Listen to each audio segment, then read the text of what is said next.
Larry. And first off, Comet Elinin, upshot real quick. What are you seeing, Jesse? And then I'll go to you, Larry. Well, we did a video yesterday, Marshall, about the update. We had started tracking. What was strange about it is after the show last weekend on the 18th, some of our YouTubers immediately noticed the object coming in on our stereo A images from SETI with the naval satellite. Right. So we did an update. We have been updating it since the 18th. So in New Mexico, we had 2 astrologers on the 22nd decide to break out their telescopes, and they did 2-day imaging from the 22nd and the 23rd there. Jesse, is that astrologers or astronomers? Excuse me, Marshall. It's been a long day. It's astronomers. Excuse me. Thank you for. That's how you pronounce it. Look, keep me straightened out. Things are happening so fast. Yeah, exactly. 2 astronomers. Now, and what they did was they did 2 days of snapshots so they could compare movement, and that's how you do it. You have to compile the images and look at the change in motion with the star field behind you. And what they did was detect a gas cloud, and they put it up on Space Weather. We put a video up about it, and they showed the movement of the gas cloud. It had the blue halo in it, and it was tracking with the JPL model. And so they determined that it was the remnants of Elinin. And so, but now the object we're tracking on stereo on the A satellite actually has it's not just a gas cloud. It has a interior solid mass. And what they did today was come back with those same images in the infrared spectrum, Marshall, and it was showing that the gas cloud was short on one end and fat on the other, just like the wingtip of a plane, like you would see. In other words, it was tapering back from one end. So it's detecting there is an object there. And so we're tracking, keeping that updated, and it's right there. You can go and look at it for yourself. All right. All right. And Larry Prescott of the Elinin research team. And Larry, I know you and Ed have really been busy with chit-chat and following on all this. What have you got? Well, I think this is interesting in that it reckons back to when I worked with Ed and Richard, and we were all talking and predicting about this gas and the type of gas that was going to be around Elinin. And I believe it was Richard or Ed pointed out that it was going to be hydrogen cyanide. You remember that? Mm-hmm. And anyway, and so now, and then I'm looking at Jesse's video, and he's saying the same thing.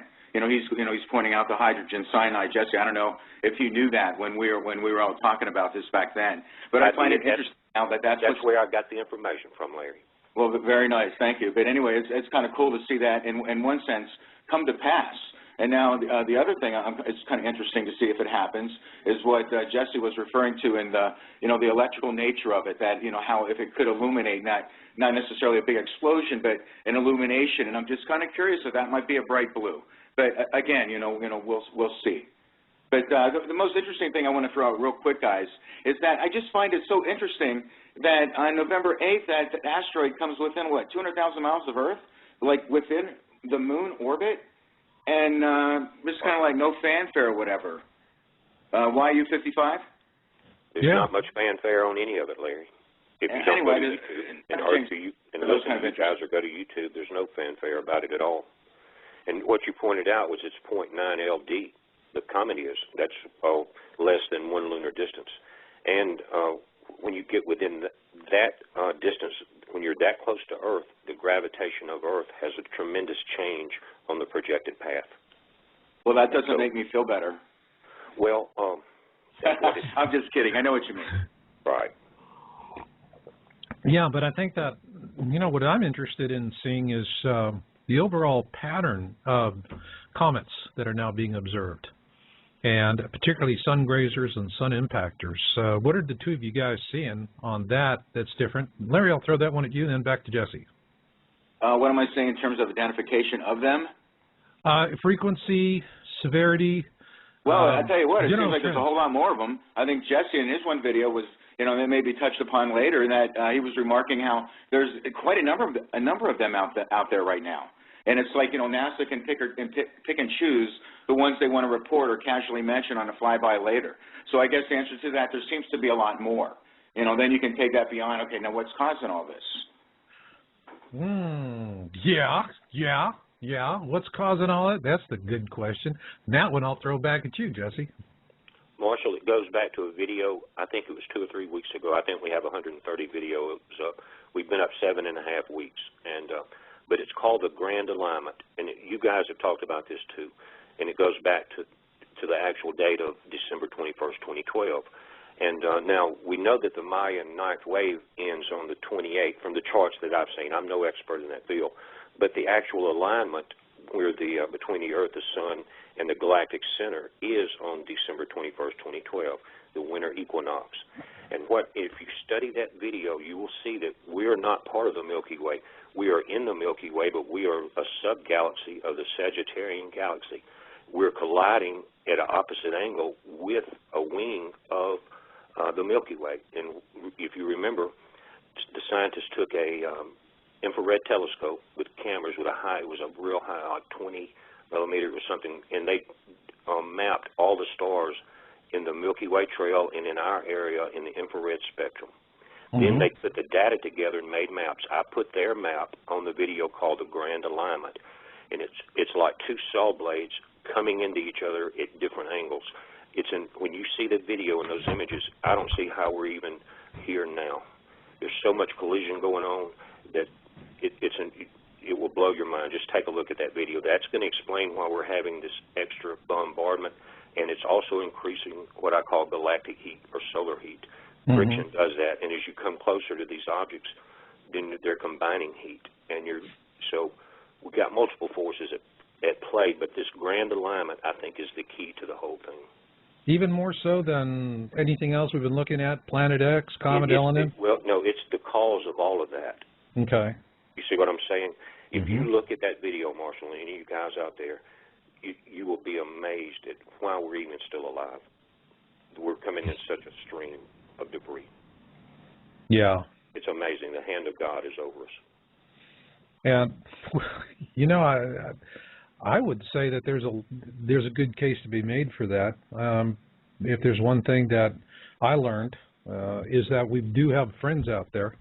We may not think of them in the way that we would normally think of as friends, but one of the things that really became apparent to us, especially when we were doing channeling research, was there are a lot of races out there. The only way they can connect is through this mental telepathy of sorts, and you know, they're rooting for us. But I think that there's also, you see an awful lot of these other websites out there that are talking about there's active participation. I mean, a classic one is Zeta Talk with Nancy Leader, and she's out there channeling the Zetas all the time. You know, but I mean, that's kind of hard to say. The Zetas told her Planet X would be here in 2003, and we missed the boat on that. So, you know, and I remember having her on my show, and she said, well, they did it to trick George Bush into launching the Iraq War so that it would drain the economy. And you know, the funny thing is when she said that, I mean, it was maybe back in 2004, 2005, and I remember when she said that, I was going, boy, that's a real stretch, Nancy. That's a real stretch. I'm thinking that. But, you know, it kind of played out that way, fellas. What do you think? Oh, yeah. What do you think, Larry? Oh, yeah. So, what is in terms of the Comet Elinin saga, all right, I mean, I saw, Jesse, you had on your YouTube channel, you did a video on we're going to be passing through the gas tail, and you were concerned about it because, I mean, that's a deadly toxic gas, but the question I have is there enough concentration to be a genuine concern? Well, Marshall, we don't know that. We don't know it. We just got that information a day and a half ago. I mean, they confirmed it, and so all we can do is speculate. Now, in the beginning, what they were talking about was with the blue glow as Elinin was incoming.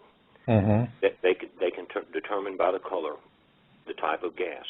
And if you read back on blue and on the cyanide, that's what that comes from. Oh yeah, no, we documented that in our video, and I will say that, Jesse, that is a legitimate concern, because when Halley's Comet passed through, I think it was 1910, that caused quite a lot of panic, because it had only been a few decades that they had the ability to do that. All right, the spectrometry, and you know, so when they found out that Halley's Comet had hydrogen cyanide, I mean, people were panicking. They were buying the very most early versions of gas masks in those days, Comet pills. There were songs about "I'm going to die when it comes," and people were having let's die with, you know, Halley's Comet songs. I mean, that's really cheerful.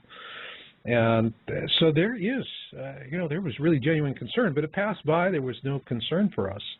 Marshall, some of the things that are different now, if I can point them out, is that we have the largest hole in our upper atmosphere ever recorded.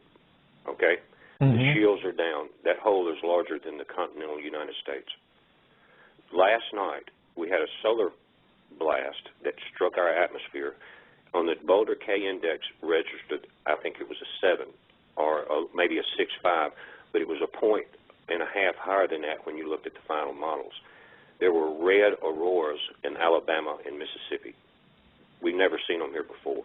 Red indicates the strongest type. Normally you have your blue and green shades. Red is the strongest type of energy when it penetrates. We also had a compression of our atmosphere from it. If you'll look at the latest video I did this afternoon after the show, it's called Elinin and the Two Nephews. You'll see the compression effects. The video is from NASA. It's amazing. It's the live, 2-day-old SETI images of this, and as it approached Earth, and as it approached our atmosphere, and it's what we're so. You got that. Now, people have asked, why is this the 28th important with the alignment of Jupiter when we do it every 11 years? Well, this time, what it is, Jupiter is not in a perfect circle in its orbit. You see what I'm saying? And when it's an elliptical orbit, and the difference between its closest approach to Sun on one orbit and in the orbit now is 50 million miles. Okay? We won't be this close to Jupiter again until 2022.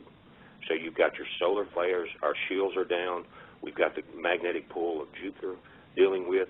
Now, there's a possibility, and Phoenix 3333, one of the YouTube guys, Marshall, that I think he called in on the last show, is real sharp, and he's talking about a binary twin to our Sun, and that's why we're seeing the images as they appear on the SETI HI1 images. If you look at the reverse gray ones and the tail that's on this thing that's not visible, it makes a lot of sense to me, but our shields are down. It's our closest approach to Jupiter. We're in a solar maximum. That's why it's all different. So that is, all right. You know, well, I have a question for you. Yeah. So, Jesse, do you see that as having a connection to the Mount Etna eruptions, the Turkey earthquakes? I mean, you know, for the longest time there was all this speculation that Elinin or something near it. I mean, is it a type of geomagnetic effect or something that something external though that is manifesting in what's going on the Earth? It's a combination of things, Larry, and none of them are good. You've got, we're in our solar maximum, our shields are down. Now, you've got to understand the way the Earth heats up.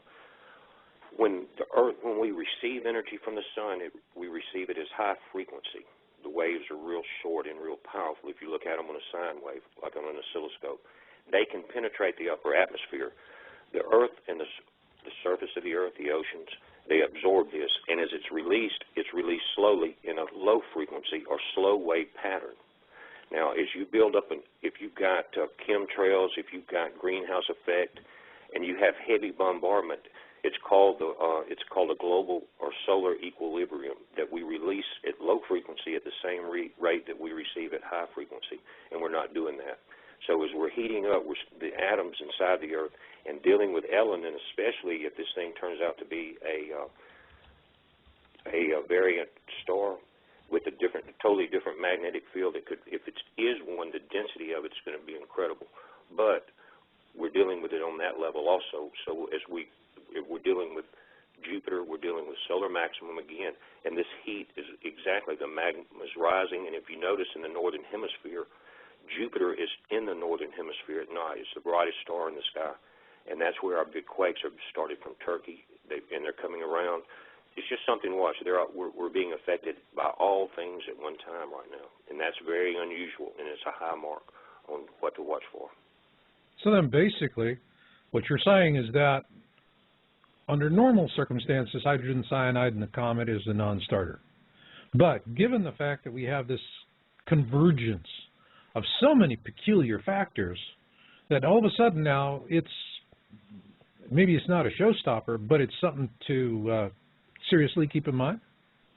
Well, we don't know what the effects of the gas will be, but as Larry pointed out earlier, just like you have gas in a fluorescent light, and when you apply voltage, it will ignite.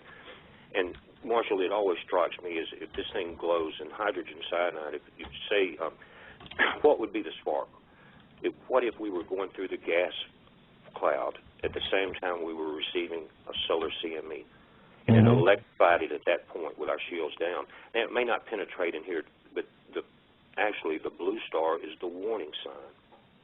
And what if everything in the sky actually just started glowing blue and we were having these giant auroras? I think it would open a lot of eyes, and that's a possibility. So it's not that just that it could come in and as hydrogen cyanide and kill everybody on Earth with gas from it. It's what are we? In other words, it's the show. It's the show. It very well could be. Isn't that what you guys talk about? Yeah, Larry, this was right up this is up your alley. Take it, man. Hey, Jesse. Let me follow up with you on this because, this is kind of deja vu for me. One of the things that we also kicked around on this, that, again, we were speculating, and I never realized how on target we could have been, is do you know if this hydrogen cyanide cloud will have a polarity? And if so, what is it?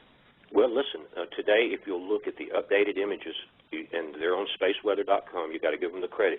But from the New Mexico astronomers that took the images, again, they did them in the infrared spectrum today, and they posted those. And it is showing one side is much heavier than the other, is almost a object is still there. So the polarity will be determined on that object. But everybody should go and look at the new infrared images of that gas cloud. There's an object there that's not showing up unless you go to infrared. How big an object? It looks just as big as the object we're looking at on SETI, Marshall. In the gray images, the reversals as it's climbing. And today, everybody was trying to point out, and it's so strange that we can talk about earthquakes and volcanoes and everything's real good. You mentioned Elinin, and you get started attacked on your channel. But the attacks were coming about YU-55. And in the video that I posted before the show, it's called Elinin and the Two Nephews. We point out that it's nowhere near the track of YU-55, and it now has curved left coming back over Earth, just like Elinin would. Hey, Jesse. Yeah. What do you think? I mean, I copied you on that one email, that link I got from JPL, and it showed YU-55 coming in. And it's like, amazingly, they're saying, yeah, it's coming in inside moon orbit. And it looks like it's not, I mean, it's one thing passing inside the moon orbit, but it looks like it's not passing that far from the moon. Is there a level of risk there as well, or is that unwarranted? Well, I think, isn't it listed as 0.9 or 0.8 LD, which is less than 1 lunar distance? Well, it's 0.85 lunar distance from YU-55 to the Earth. But what I'm saying is, if you look at that video, you'll see how when it's coming in moon orbit and then crossing back out, it's like running just behind the moon. Right. Now, anyway, I just thought that was a little bit close. That's all.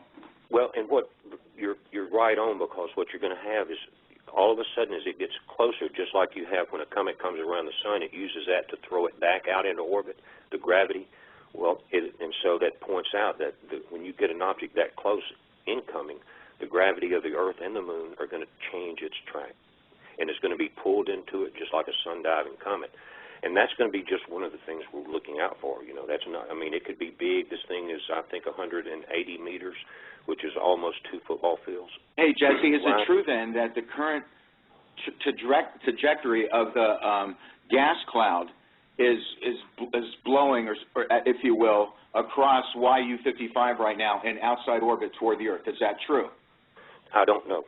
Because I don't know that could have like almost an effect of blowing it outward, and we don't need that much of an effect anymore. But I saw that as well, and I thought that was kind of interesting, and I looked it up, and it is in that type of trajectory, but I can't be sure. Maybe I'm wrong. No, that's a good point.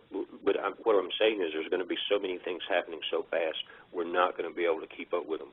So we just oh boy, there's no way. I mean, we would have to have a 20-team staff on a cable news channel live 24/7. But it seems like an amazing congruence of events. It's almost like it's scripted. It's just weird. Well, we're that generation, and a lot of people know what I'm saying when I say that. We're the last generation. Hoorah. So, you know, what can you say? That's what the Bible says. Well, I mean, look, there's a lot of prophecy that converges on these times, and boy, that's one thing that I have seen over the years, and it was really stunning for me, especially in the early years when we were doing this, was because prophecy was the last thing I turned to. A lot of people go, prophecy first, and they start shopping around on the science. We were just trying to understand global warming, and that led us in this direction. This was a purely scientific research. And then as we started looking at not only prophecy, we went for folklore as well, all right, ancient historical accounts, and all of that stuff. I mean, those people were telling us these are the things that are going to happen in this time. One of the things they definitely always have said is that it's going to this object's going to sneak up on you.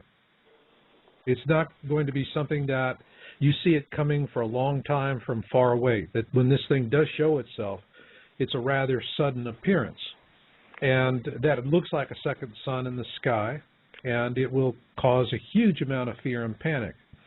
Now, with that in mind, all right, looking at Comet Elinin, let's talk about the Hopi prophecy.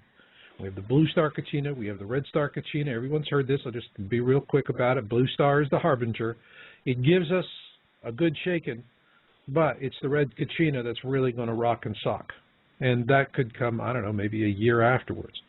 But if it is the red Kachina, blue Kachina prophecy, red Kachina obviously is going to be something like Planet X, which is right now, our position is still that it could be anything. It could be a massive comet.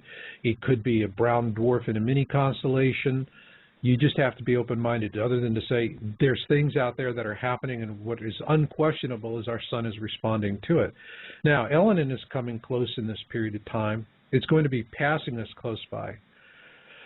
And the Hopi prophecy is very clear. It says that the blue Kachina will unmask itself when it dances, all right? Which means we don't see it coming. All of a sudden, boom, it is there, and it's got its front stage and center.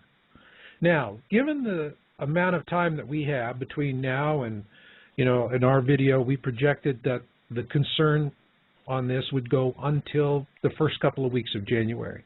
So between now and the first couple of weeks of January, what I'd like for you guys to do is talk about what could actually cause Elinin, if it is the blue Kachina, to unmask, to be this big blue honking whatever in the sky that says, folks, we're in poodoo. We're in deep kimchi. There's problems. And then also, not only looking at that, but there's other prophecy, not the blue star Kachina prophecy, that talks about a house falling out of the sky. And the only one left right now is the International Space Station. Although I know the Chinese, I believe, are in the process of doing something with their own station. But all of that being said, Larry, from what you're seeing, what could trigger a sudden unmasking of a large bluish object that scares the holy living bejesus out of us? Oh, I would just say the obvious, in that from what I've learned so far from everyone, and that if that gas could ignite or illuminate in some way, that this is again like deja vu. I had this discussion with Richard, that I asked him specifically what color would it glow. He's so detail oriented. He went blue. And I thought, oh, wow, that's kind of interesting. So, again, that could be, huge in how that would appear in the sky, considering how close it would all be. And then that starts the chain of events. If you want to go with Hopi prophecy, as we, again, discussed before, starts the chain of events as you just described, Marshall. They talk about a dwelling place in the sky will fall. And back then we even talked about, well, geez, could that be the International Space Station? Well, earlier we've talked about how there's more problems now, everything from meteorites hitting the space station, geomagnetic storms, satellites. We're talking about that. Well, again, that's in the Hopi prophecy. And then it goes on to talk about the disasters and the fire in the sky. Could be, meteors, and the CMEs. It goes on to describe that. So, I hope it doesn't play out that way, but if it does, that's how perhaps it could. Oh, I agree with that. Now, let me give the audience out there a couple of interesting tidbits, okay? And let's talk about something called LEO. No, it's not a band from the 70s. It's low Earth orbit, all right? And low Earth orbit is an area of space above the Earth that's about anywhere from 100 to 1,200 miles approximately above the Earth. All right, exactly, it's 100 to 1,240 miles. For those of you in Europe, do your own metric conversion. Now, when we're talking about the International Space Station, it orbits, depending on where it is in its orbit, anywhere from between 173 to 286 miles above the Earth. So what you have is there's tens of millions of bits of space junk floating some 950 miles above the International Space Station. Out of that tens of millions, maybe there's 5 or 10% of that of objects that are, say about 4 inches in diameter approximately. You know, now the little ones, the itty-bitty little ones, that's sandblasting. But those guys that are 4 inches in diameter, those go right through a station or a booster or whatever. They're just going to plow through it like an old cannonball. Now, we have a couple of satellites, and, you know, this is really helpful because before the show, Larry, you sent me on some interesting stuff. We've had 2 satellites, Rosat, which is German, and then before that was ERS-2. One was the size of a bus, one was the size of a minibus. I love these precise distinctions. And, but both of these things came crashing down. Now, I was watching CNN when they were talking about the Rosat coming down, and I never saw anybody trying to go ha ha ha so hard, and meanwhile inside they're going, what the heck am I seeing?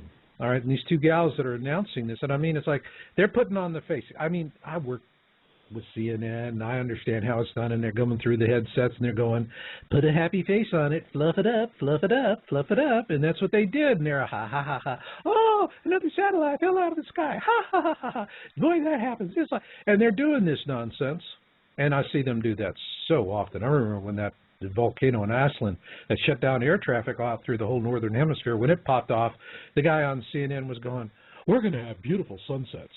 Like, right. Go tell that to everybody stranded in, you know, in the airports, can't get a flight home, you know, to ask them about the sunset.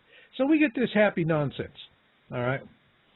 But we've got a lot of junk up in space, tens of millions of pieces, anything from the size of a grain of sand all the way up to big honking boosters and whatnot. And the space station has got most of all of that junk on top of it.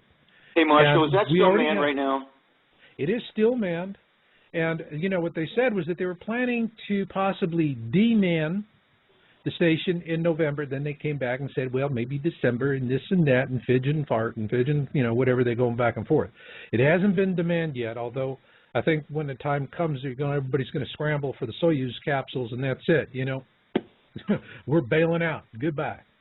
But we got this comet coming in. Let's kind of pull these other facts. It's loaded with hydrogen cyanide, which means it turns into a big blue flash bulb that goes off, possibly, if it ignites. Plus, we've got a weakened magnetosphere. Plus, we've got all of this increased solar activity. And we've already had a whole lot of stuff that's fallen out of the sky, a couple of huge satellites, namely. And I mean, even the smaller one, you know, it had a 1-ton reflector dish, which would definitely make it through the atmosphere and hit the Earth somewhere. And so, you know, they're all, gee, you know, we're lucky. Isn't it nice that 70% of the surface is water? You know, I'm sorry, this is just not the kind of game I like to play. But with all of this, I want you guys to walk me through a possible scenario between now and the end of this year where events will compile, come together, converge, and we could see an unplanned deorbit of the ISS, the International Space Station, just on a guesstimate, guys. And Marshall, let me address a question that Larry brought up about how the possible ignition of the gas that may cause the blue Star Kachina. Now, you got my underlay? Okay. Now just picture this in your mind. The Earth is passing through just maybe the tail end of the gas cloud, right? Just close enough for ignition point. And then you have an object. It may not be YU-55. It could be any asteroid. There's actually a layered JPL model in our favorites that puts multiple objects right around us right now, 20 or 30 that are right in our close proximity. All right, now, here, the Earth is going through the tail end of the gas cloud. You have a meteorite come into our atmosphere. At the same time, you've got a solar blast. And what causes gas to ignite? A spark, right? Mm-hmm. A falling star, a falling asteroid. What if it was the space station that had been disabled, and as it burns through the atmosphere, that's the spark as we pass through the gas tail that ignites it, and you see your blue star. You see, so you can tie in your falling house, your blue star. Now, I want to ask you two guys something. On the last video, now, I'm not an expert in Hopi, but I have studied it. I've studied the Indian religions, and they're talking about the 28th of this coming 28th being a day of great spiritual awakening. It's the end of the Mayan ninth wave. Now, they talk about two nephews, and that's stuck in my mind, and there's two objects trailing Elinin that I'm pointing out on our videos. It's on the red sedgy images. They're parallel, and they're coming towards Earth, and they're coming fast. Now, what do y'all know about the nephews? Are you familiar with that part of the legend? I know you are. Well, actually, what are the names, Jesse, of the no two one's objects? naming them. And look, Larry, no one's naming them, and so what I've learned to do is throw out what I feel inside, and I'll either get shut down or I'll get informed. But no, so because Marshall described thinking, this in fairness in his Hopi Blue Star video. Marshall? Yeah, no, actually there was, now this was tracking that went back some months ago. I'm tracking them right now as we speak. You're tracking them now as we speak. But these were also, there were objects in the video that are moving in parallel. And I thought that the Hopi word nephews was very, very an interesting use of word. Because nephew is like an extended family member. You're kind of related, but you're not living together kind of a thing. But he's bringing them with him, right? They're coming together, right? They're coming. Well, they're coming together. They're on track. All right. Right. And so you actually see them in the imagery from this older imagery. It's in the video. Can't remember exactly the date offhand, but you see these images moving in parallel. So, yes, Elinin it's well documented that it has. They're in the last video I did just before the show, Marshall. I put those images in there as well as what I think is Elinin, and I put the video latest from NASA of the nephews. Okay, now, I have one thing. It was something interesting that a Seeker 2 was just, it wasn't a question in the virtual chat room, but I thought it was a good point that he made. And he said a maser in a comet would not be focused energy, it would be mass, but not one in one direction only. Comet Holmes massed, and the color would be blue, as Holmes was. So what about Seekers 2 talking about this as a maser effect? That it could be. Mm-hmm. Yeah, sure. Why not? Hey, listen, Marshall, one of the guys that called in on this show, and I talk about him quite a bit because he's so sharp, his name is Phoenix3333, talking about being a binary star twin to our sun. And when you start dealing with that mass, you're talking on the level of laser. And if anybody will look at the last images of SOHO today, in our Earth projected pattern, it's one of the, we've had these giant shock concussions of these CMEs that just penetrate the entire solar system. The last one today looked like a laser beam directed. If you're looking at stereo A, it's Earth directed. Now it may just be a glancing blow, but when you first see it and if you step it through, it looks like a laser light. It's amazing that you said that. So Seeker 2 really hit something on the nail there. Well, it appears that this object that we're tracking has an unusual effect on the sun as an energy directing. In other words, they have something more than just a planet and the sun would have as far as your electromagnetic gravitational pull. When you go to the frequent highest level of light into your laser spectrum, then you're talking about immense power. And when we're going through an outer alignment, I think around, November 22nd, 23rd, I'll have to look on the models if they're correct, then the Earth would be directly in that beam, just as it was on March 15th when we had the Tokyo quake. Okay. Excuse me, the Japan quake. Right. Well then, all right, then we have two threat scenarios here. One is we have dust tail, and the other is gas tail. And I'll say, in the video, I remember, when we were chatting about it, and Ed and I just didn't see it as a concern. However, you just now raised some excellent points. I mean, there's a lot of different things that are happening. That it's what if you have a bullet and you have a cartridge case, but you don't have a primer, you don't have something that works. Put a primer on it, and now you got a deadly bullet. And so primers going around right now. Plenty of stuff that could prime it, fire it off. So, are you saying then that this period of time we're passing through the gas tail is we could see a celestial event in terms of we could see something lighting up and maybe the International Space Station getting clipped pretty bad? Well, what we're doing, we're having to speculate, Marshall, because of course, the tools that our taxes are paying for, we're not given privy to. So we have to speculate. But when you put as many minds as we've got working on this now, everybody's not going to be wrong. And what happens is Jesse, Marshall, if I could add, I mean, we're talking about a celestial aspect right now. While we sit on a rock hurtling through space that is having tremendous earthquakes, volcanic activity that could spawn one of the biggest tsunamis in history from La Palma in the Canary Islands. I mean, we have all these other things going on. Like, even if we didn't have all these other celestial concerns, it's like, okay, we got enough cooking. It's kind of almost like, pick your poison, which iron in the fire. It's amazing, as Jesse put it earlier, that we're still here. I keep thinking of that, Jesse. But you know what amazes me, guys, is how many people still say, well, I don't see what you're talking about. I mean, it's like, do you pick up a paper? Do you read? But then on the other hand, I understand, because the coverage of this stuff in the corporate media is it's a very weak dribble at most, and when they do it, they tend to be very dismissive, and they poo-poo it. And I agree with you, Jesse. I mean, it's just really frustrating that we get stuck with the check, but we don't get the steak.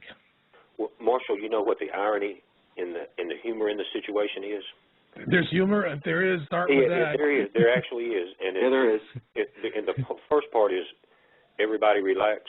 God is in control.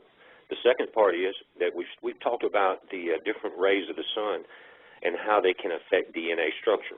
Right. All right. Now we've talked about that possibly in the ancient Sumerian text with the Anunnaki, that they did some DNA changes in order to manipulate man into doing their good. I mean, doing their bid, if it was searching for gold or digging gold or whatever. Well, now, I'll say the people or the powers that be have spent all of our money and dug these great big bunkers. They're underground as this light comes through, and our DNA is changed, and we are spiritually awakened. All right, the funny part is, we talked about it on the channel today, is they could come out of the hole if they're not trapped by earthquakes in their own doom and not be enlightened, and we'd have to open up one of the FEMA camps for the slope class because they would not be where we were at. It would have backfired. That's just a thought. No, I think it's a good thought. I saw it. I mean, it's in my book, Crossing the Cusp, I talk about this. I think the only way the elites can survive it is during the worst of it, they're going to have to be under heavy sedation. Hey, Jesse and Marshall, I went through this Hopi thing pretty deep, and if you recall in the verbiage in their text, it talks about those that survive will do it in a spiritual manner, and that those that seek physical shelter will not survive. They actually come out and say that. I thought it was kind of interesting. What an interesting way to approach such a calamity. A spiritual salvation. The Bible says that we'll be changed in the twinkle of an eye, and in the we'll Hopi be wishing prophecy, the mountains to fall upon them. It refers to a spiritual survival versus a physical one.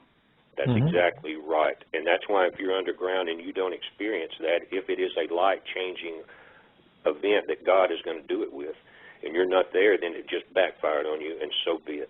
Yeah, I agree with that, Jesse and Marshall. We talked about this earlier with the neutrinos changing the aspect of DNA. Remember that months ago on that show? Yeah. Yeah, well, I mean, this could do what Jesse says, but Jesse, I think you're bordering into the realm of religious, and excuse me if I can be blunt, some degree of religious dogma is saying that those underground would not be enlightened because of lack of the bombardment. I can see how that physically might be true, but I think that is kind of like severe speculation. It is severe, but when you're dealing with in the unknown, Jesse, it could be a possibility is what I'm saying. Yeah, it is speculation. Guys, let me jump in here. Let me jump in. Okay. All right. I don't think it's speculation, Jesse. It's history. Let me explain to you. I published the Colburn Bible, and this is the reason why we found this book.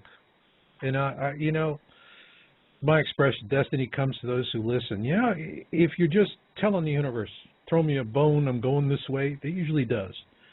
We were vetting Zecharia Sitchin. All right. And when I first came to it, it was like, well, it's translation, it's ancient Sumerians. Give me some hard data. And, you know, the answer came back, shut up and read it. All right. That was from my other researchers. So we're doing it. I said, well, if we're going to take Sitchin seriously, we have to corroborate it. There has to be some other folklore besides Sumerian that has detailed accounts of this object. The Egyptians and the Hebrews. You read the Old Testament, the first 5 books, that's the Torah, the Tanakh, and you read the Torah, and it is describing an object called the Destroyer. The Egyptians called it the same thing, the Destroyer. Now, depends on which eschatology of Christianity and which book, Bible you're going to buy and the translation in it. Some of them will translate it to Destroyer, others will use other terms, but it is Destroyer. The Egyptians call it that very clearly. Now, here's what they said, is that the process is what they labeled the Great Winnowing. And I described this in real depth in Crossing the Cusp. And I was very impressed by what the ancient Egyptians were saying, because they said the folks that survived this, very specifically, the stout-hearted will not go down to destruction. All right?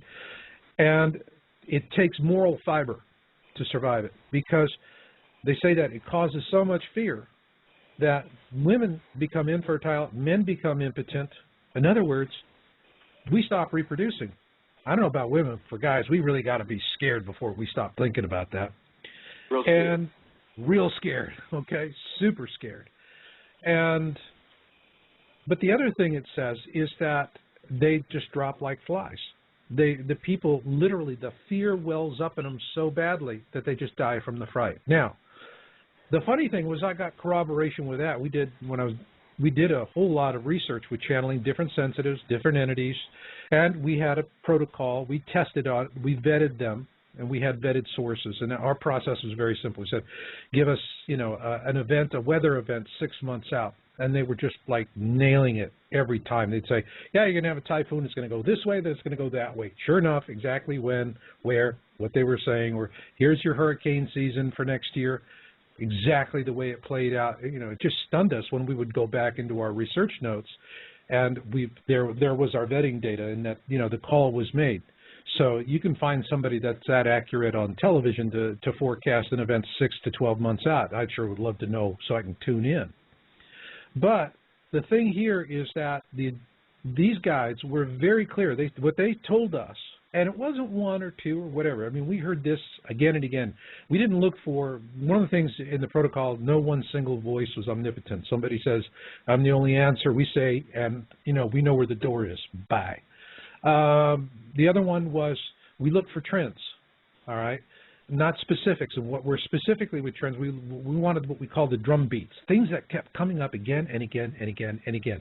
I don't care how they explained it, but they always were talking to the same exact thing. And then the third thing we did was we used cross-reference questions to make sure that we didn't have channel filtering from the sensitives, because maybe they were just, you know, didn't want to relay some of the information that they were getting, or they would change it a little bit. That usually happens when it's like, Uncle Harry didn't bury the money in his backyard. He spent it. What? I'm going to kill you. You know, people freak out when they get the bad news.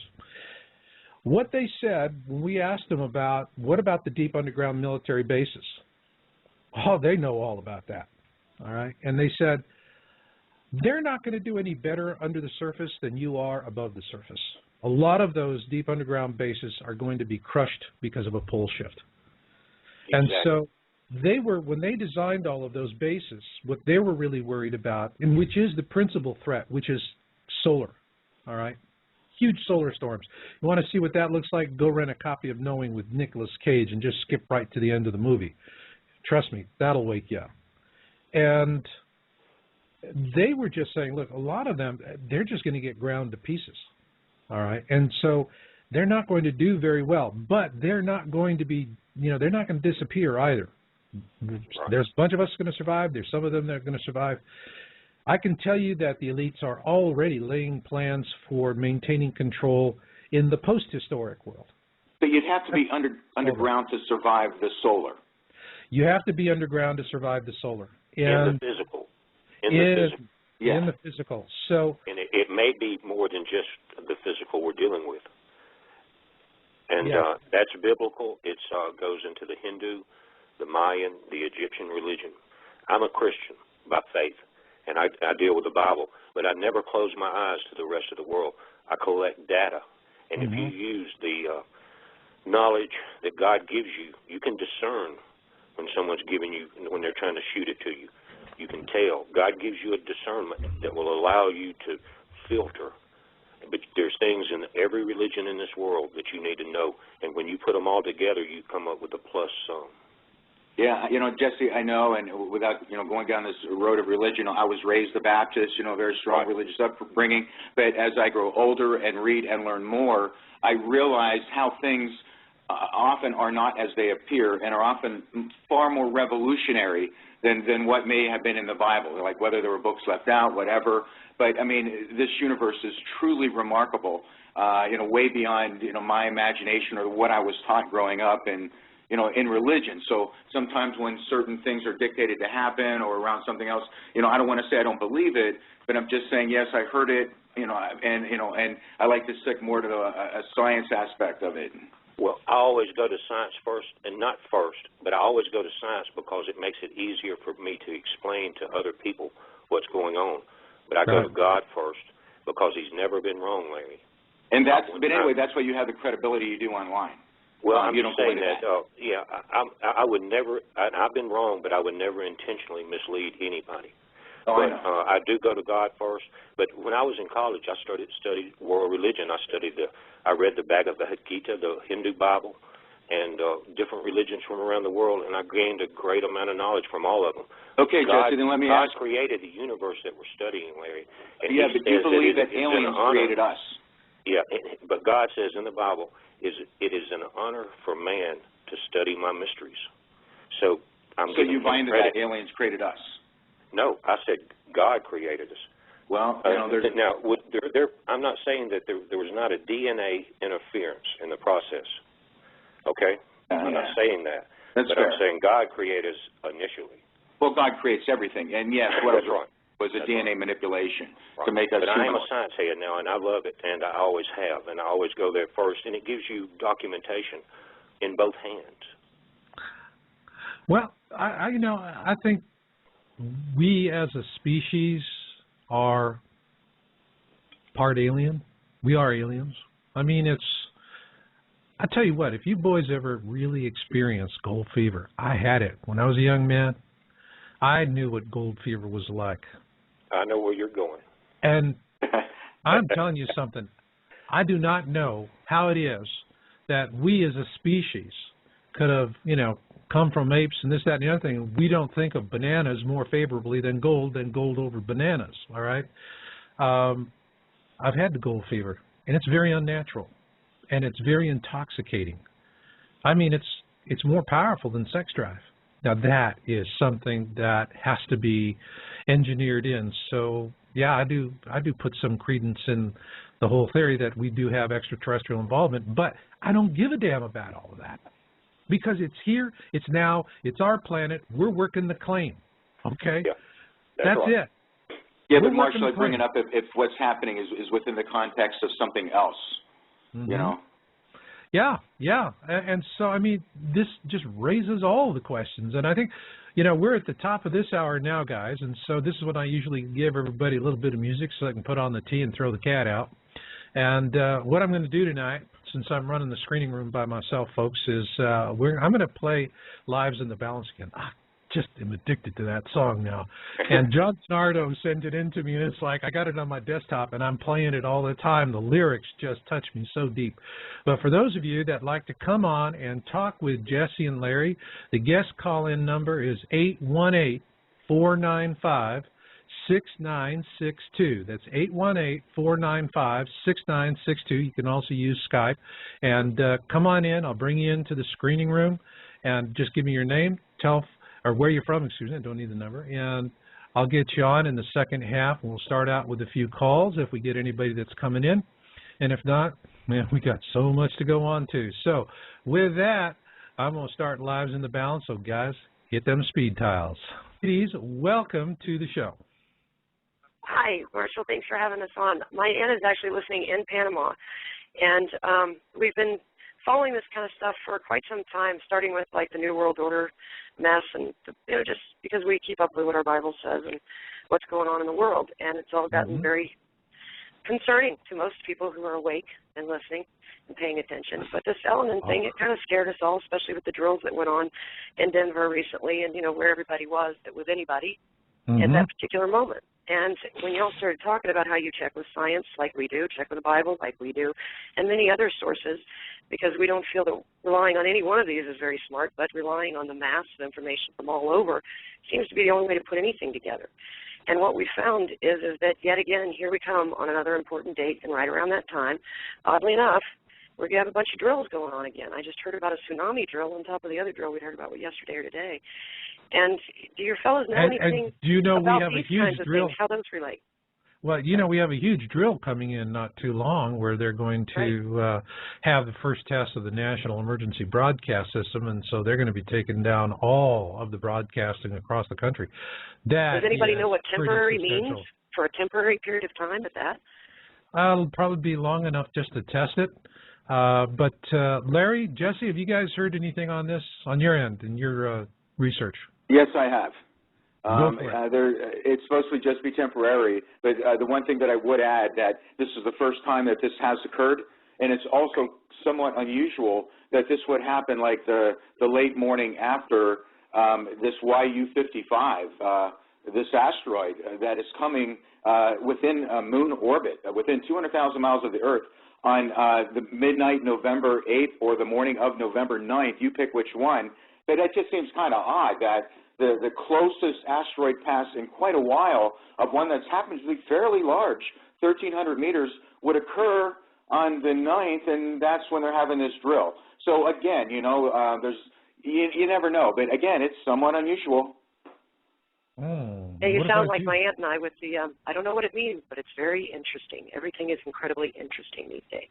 Yeah. Well, one thing that I could share with you, because, like Jessie and me to some extent, that, we're talking about perhaps a calamity that could occur on a global scale with a lot of humanity all at once, when really every day on this planet, people are meeting their end of the world, whether it's a car crash, death, disease, some kind of illness, or in a mass way with the gas chambers in Nazi Germany, or Indians by the Americans, or you can name it. But so no matter what happens, whether it's on a personal level or global, it is that personal spiritual awareness and preparedness that I would have to refer to, that the Hopis talked about, that are really talking to me now. And so, whether or not that's speaking to me in a way that somehow relates to the mainstream Christianity, I don't know. But again, kind of a coincidence. Well, I would like to thank all of you for the research and studying that you do. It sounds like y'all mirror the same kind of attitude that we have about it, is start with what history shows us, because otherwise we're doomed to repeat it, and then pay attention to what's going on around you and keep that in a solid foundation of your faith. And generally, when we hear people like y'all on the radio saying, just the scare alone will have many drop like flies, I understand, because that's what we go through when we're hearing about it. You almost want to push it away and say, no, I don't want to think about this. But you know that you have to be diligent and watch, or you have no chance. But thanks again, and sorry to keep you so long. Thank you. Oh, thanks, and a big reach out there to Barbara in Panama. Thank you so much. Y'all have a pleasant week. You too. All right. So the Jessie, are you back in from? I'm here. I'm listening. She did great there. She's She from. didn't she? Was that an amazing call? And she had her, and I really loved her. She came in on Skype, and her mom is in a three-way with her, just listening in on it. She's in Florida. Her mom's in Panama. You know, there's times when the internet just slap is cool. You know. Yeah. Hey, listen, she's from down. She's not far from us. I've been down. I like to camp in Brighton Beach, just this side of Panama City down in there. It's a beautiful country. Wow. Beautiful. But what she was talking about, Marshall, is it's a global awakening. She's sensing what we're all sensing. Well, you know, guys, there is a global awakening, and I can tell you one of the things I'm working on right now is I'm going to be doing a video on the Occupy Wall Street movement. And I see it as a researcher very, very different from how other people are seeing it. I listened to the media reports, and there's a lot of intellectualizing. There's a lot of dismissiveness. That's going on from the media side. On the other side, on the ground, you see all these other groups that are showing up for no other reason than the cameras are there. So, you know, you got Palestinians over there screaming death to Israel, kill all the Jews. You got other people saying death to these other guys, kill these other guys. And then you got the provocateurs and troublemakers, and I'm wondering how many of those provocateurs are on payroll. But on the other hand, I've been watching this thing from a standpoint of it being a consciousness event. And the reason why it fascinates me is I'd already been in the computer industry for a few years when Tiananmen Square came around. And I was doing work on communications, facsimile transmissions, early email systems. It was pretty primitive then, but I would say more survivable than what we have today. That was certainly the truth. It was very, very rugged communications. But what happened in Tiananmen Square was amazing because you had this hemorrhage of information coming out of the most oppressive regime in the world at that time. They couldn't stop it. The faxes, the simple email systems that we had back then, they were getting the information out in any number of ways. And so we were seeing what was really happening, and it was a consciousness event for China. I think that we're seeing some of those same factors here because when you look at other movements, usually they're socioeconomic in nature. So someone is going, you know, we want gays are marching for, you know, the right to marry. People are marching for one political right or an economic privilege or another. They tend to be angry about their demands. There's going to usually be someone that winds up being a spokesman with a list of demands, and then they can either trivialize them, get it violent, and knock it out, or they can negotiate and bargain them away and give them nothing eventually at the end. You know, it's when the rich guys have taken all those Zig Ziglar negotiating courses, they use it. You know, you come out on the short end of the deal. But all of those things are directed, they're hierarchical in their organization. There's a lot of things that are very, I would call 20th century about it. I'm looking at this, and there's nothing hierarchical about it. There's nobody you can nail with a list of demands, all right? And the people are not screaming, yelling for blood or whatever. I mean, they're going, hold on a second. What are we doing to ourselves? What are we doing to our world? They're asking very deep and profound, they're putting a very deep and profound questions out there. And I mean, the media is obviously going to be uncomfortable with it because it doesn't sell credit cards and tampons, all right? Whatever they're doing, they can't translate that into news coverage that makes money. As a Planet X researcher, for years, we've been waiting for signs of a consciousness event triggered by solar interaction. You know, in 2004, I published the book, Indigo ET Connection. And there I took my stand. I said, you know, our evolution as a species is tied to solar activity. We have got, you know, whatever is in our genes, in our uncoded DNA, we know uncoded DNA, which is about 97% of the stuff that makes us up that they don't know anything about. What they know about is stuff that makes protein. So it's only about 3%. But what they do know about this so-called junk DNA, which what they call uncoded DNA, until they learned that it can alter the behavior of coded DNA, and it responds, and so we evolve. My premise has always been that I don't care whether we were completely of this planet or we're a hybrid species or whatever. To me, how, you know, it's like a big bowl of soup. You know, you throw a handful of this, a handful of that, but in the final analysis, it comes out of the same fields. To me, it all goes back to God, all right? And whatever we're going to be has been in us since the get-go. And it's waiting for something to kickstart the engine to get us moving in that direction. So the evolution, to me, is not speculation. I think that there's clear signs of it. You look at the indigo children, the rise of like Mensa, but I also look at other changes. There's NGOs, to me, are an important thing. These non-governmental organizations, they're out there taking care of needy people, people who need help. They do it a lot more effectively than governments. They're self-funded, self-managing. They don't go to anybody to say, give us tax dollars. They're not setting political power. They're not walking in with armed troops, but yet they do a lot to help people. You got folks that get on ships, and they put their lives in harm's way so that someone can't run a harpoon through a whale that's part of an endangered species group. So those, to me, are huge changes that says, yes, I mean, we are evolving as a species. We're moving from Homo sapien to, if you will, Homo spiritual. And so you can look at the events that we've been talking about with like blue Star Kachina and the mass die-offs and everything that's going to happen. I see that. And I dread it. And I don't want people to suffer that way. Never have, never will. I would just as soon, please, let me be right. Let me have the honor of listening to the world laugh at my expense. It would be like honey flowing into my ears. I would relish nothing more than to have the world laughing at me because nothing ever happened. And I bet you two guys are the same way. Oh, I know what you mean. And nobody wants that kind of stuff to happen. That's right. What about you, Jess? Well, Marshall, it's going to happen. And the positive thing that I think about is when you go back to the beginning, I think we were spiritual beings in the beginning, in the original war in heaven, and it's a return home. And so there's nothing we can do about it, and I think that all the volcanoes, the earthquakes, the solar flares, the comets are only God's way of getting our attention. And through the use of if we're talking about solar flares and the energy from the sun and the DNA change, he's using it in that way too. But it's simply to get us to look up instead of around us all the time and being bogged down in what we're doing. There's a higher calling, and we're being focused at that point. That's what I think. Hey, Jesse and Marshall, let me throw this out. I have to do this, a shout-out. Somebody gave me a book to read called Frequency by a lady named Penny Pierce.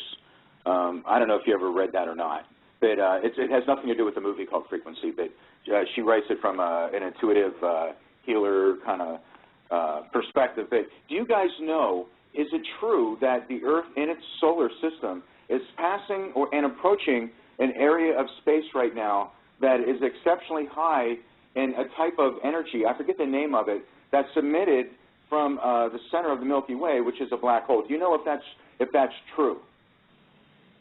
Well, Larry, it matches our video called the Galactic Alignment, the Grand Alignment perfectly. You have to go into detail on the video. It would take an hour. But well, what no, happens? That's okay. I'll just kind of curious about that. It matches it exactly. On December 21st, 2012, the sun's in an alignment. The Earth, you have the Earth in between the Earth in the center of the galaxy, the center of the Milky Way, which is composed of millions of stars. Not one star like our sun with its gravitation and its light force. There's millions of stars in a focal point. And on that day, on the winter solstice, the sun is going to come between the Earth and that center point of the galaxy, focusing a beam. And that goes all the way through your Maya and everything. But if you now, the astronomers are admitting that, and it is in our video called the Grand Alignment. I'm not trying to push the video, but there's a lot of knowledge there. Jesse, what you're saying is you're describing the disastrous event of the end times, right? When you have that shot. It may not. It's not the end times because, Larry, it's the change. Then we have if you go. Anyway, Jesse, before you go down the rabbit hole, what I was speaking was more in general. The way Penny Pierce refers to in her book, it's kind of, I'm not quite, I'd have to go back to the book, but it's an energy level or a consciousness type of raising energy level that is coming out, and it's hitting everyone, enlightened and unenlightened people as well. And That's right. It's having the effect on Earth. and it's having the effect on humans and the entire joint consciousness of the planet, and they're saying that people have no choice but then to think about this as well as have activities in their lives accelerate. That's exactly what's happening, Larry. The difference is, are you prepared for it and are in the position to take advantage of it? Are you going to be surprised by it? So if you know what you're saying is going to happen, and it is going to happen, be prepared for it. And faith sorts out the rest. It is happening, exactly what you said is going to happen. Yeah, well, guys, I'm going to tell you one thing. I see more people looking up these days. Yeah. You know, that's the point. That's a big difference. That is a big difference. Two suns in the sky. These people are reporting this stuff, and I just did for Watchers 3, and this was Pinlight in Hollywood, and actually they're going great guns, and Warner Brothers is going to probably syndicate them. And they were asking me about two suns, and because they're getting the images that are coming in from China and other places, and they've had experts, and we've done analysis, and but a lot of times people are seeing something and they're, it's an optics issue, or the interesting thing is like they'll shoot through a window. And what folks don't understand is most of us now have double or triple pane windows, and they're going to have, some gas that's in there, insulating gas. This stuff can create a second image on the sun. And if the glass itself, the window pane, is creating that image, you're going to see it, and it's going to look real to you, and it's going to look real to your camera, because it is real, because you are actually witnessing something that's in front of you, not something that's interfering in the optics of the camera. But I think what really gets me was I've been watching these two suns in the sky videos for many years. Now we started getting a few dribbles, in 2007, and then into 2008, and these were, we ran them down. We ran articles on Yowza, YOWUSA.com about it, and the cell phone sundog photos. And we knew it was disinformation operatives, and they were just pumping this stuff into the internet on a real steady basis. And what they really did was that they desensitized the public to this kind of image reporting, so that when somebody does put up a two suns photo, they immediately will say, cell phone sundog, cell phone sundog, sundog, sundog, sundog. And it's kind of like a mantra. So there's a lot of dismissiveness that was programmed into it. But what I'm seeing is genuine reports. People are looking up. They are taking notice, all right? They're just not, where's the next bus going to be, or, I got to catch my train or whatever. They're looking up more often.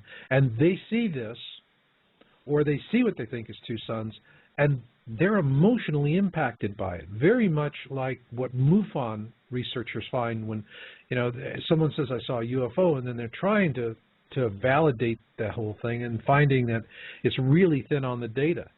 But on the other hand, they're looking at somebody that's profoundly affected by the experience. And so, as a researcher, it puts you into, why is this person so profoundly and genuinely affected by this? That is what I'm seeing. And so, and I think as we move forward, it's hard for these people who are seeing this stuff because they really don't understand the technical specifics, and they're running a gauntlet of pre-programmed propaganda, disinformation to desensitize the public on this. And I'm seeing that the disinfos have stopped doing the feeds like that. What they've done is they've gone to the second stage of their campaign, which now they've gone from being the planters of disinformation to the debunkers of disinformation. And so they're posting videos and debunking it with these, and you can generally tell their tactics, because whatever they do, there's a lot of movement. That's the first thing. I look at a video of Two Suns video, and I see all kinds of movement jerking around all over. 9 times out of 10, dollars to donuts, that's a disinfo puke. Because by doing that, it makes it really difficult for somebody to go in and take a hard look at what you're actually reporting. So, to me, that is, we're going to see more of these reports, and these people are going to have a harder time getting it out. But at some point, we'll all be looking up at the sky, and we're going to know. And then all of this is over. But I have a question here for a Seeker 2. This is to Jessie. Seeker 2 says, Jessie, is there an update on the Secchi images showing the comet-like object with the tail turning to the left? I launched it just before the show, which would be your time 7 Pacific time, Marshall. It probably went up 6:30 Pacific time on the very subject. It has not only the image turning left, it also has the 2 nephews. It's called Elinin and the 2 nephews. Okay. It has all 3 objects. So there you go, a secret too. Make sure you get onto Jesse's channel. It's Mr. Comet Watch on YouTube, and definitely do this. And by the way, I just saw on the board just rolling up from Milton Tours. He says, Dutch sense is not the same since he has been shut down. He lost my interest. Milton, I am with you, Bubba. Absolutely. Dutch. We had Dutch on the show. He was supposed to come on a second time, stood us up, and didn't even tell us he was going to stand us up. And because I had been writing him and just said, Dutch, you're going to lose your channel. You're going to lose your channel. And he was doing this appeasement nonsense where he was sucking up to him. And, oh, God, it's like chumming the water while you're in it. You know, it's like, hello, here I am. I'm behind the boat in the water. Throw the fish heads, you know. And that's what Dutch is doing. It was really stupid. And he's right, you know. He just, once he did that, once he went to appeasement, he lost it for me. With that, I want to ask a question here, Jesse. What kind of nonsense are the disinfo pukes giving you? Marshall, as long as we talk about volcanoes and earthquakes, we're fine. If we mention the word Elinin, it's like the automatic fill-in on Google. If you say ELE, you don't even have to put NIN on the end of it. We're getting attacked. But look, you said something. How do you get attacked? Tell us about that, because I mean, this is something people need to understand what's happening to us. On the first level, you start getting attacked in your comment section. Now, but we have we've been on October 31st. We'll have been up 8 weeks, Marshall. We're approaching 1 million listeners. Before I can reply to that type of stuff, there's 10 of the guys that work with me and look at this channel and send. They'll attack them. I don't even have to anymore. They shut it down.